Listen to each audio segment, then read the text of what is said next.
campus at the Commons? The Courtyards. Courtyards. What brought you guys out here? What's going on? Initial dispatch was for an alpha or lower level fire alarm, no smoke or flame seen. The original engine that responded to engine 1, Captain Pugh, when he got inside, they went in with the water can for the fire alarm. Had an odor of smoke, and a little bit of smoke was reported on the 3rd floor lobby.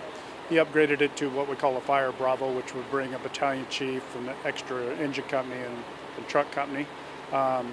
As they approached the 3rd floor, the odor got heavier, the smoke conditions changed. As soon as they got to the 3rd floor, they realized something certainly was on fire.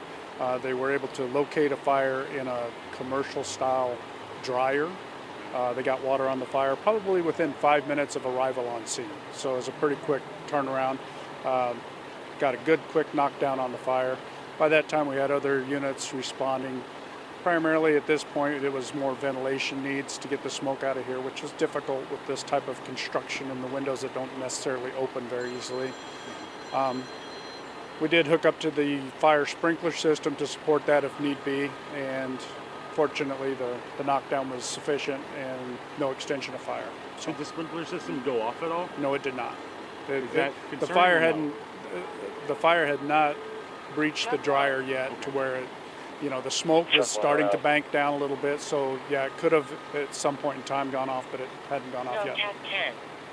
Other than to the dryer, which was obviously damaged from the fire, is there any other damage from smoke or water? Well, there may be a little bit of smoke damage or concerns of that. They're ventilating right now. We have 2 electric fans up there and 2 crews that are working diligently on trying to get all the smoke out. I don't think there was any other physical damage. There might have been some melted pipes or wiring up there, but nothing significant.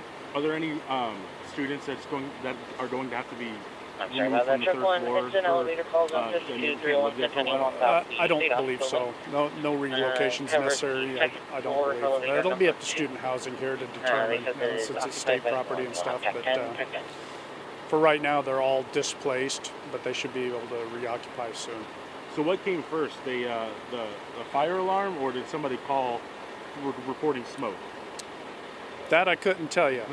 We were sent here for a fire alarm. Now, whether somebody pulled a fire alarm right away and then called 911, I just don't know that for sure. So the fire alarm did its job, though. Got you here. It did. It did, and then the first arriving crew upgrading it to a higher level alarm as soon as they realized there was actually smoke. So, how long do you think before students are going to be able to re-enter the building? Hopefully within the next couple hours. Okay. Do you know any damage estimates yet? I do not.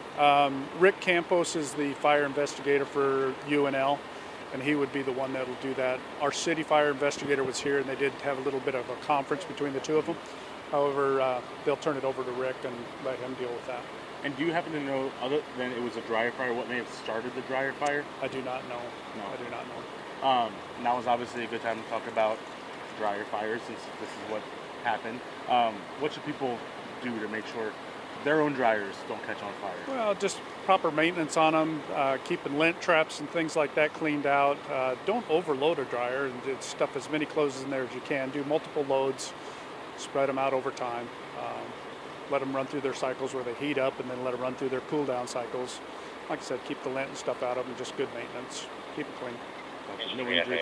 No injuries. Anything else I'm not thinking about asking that people should know? I don't think so at this time. I think we're all good.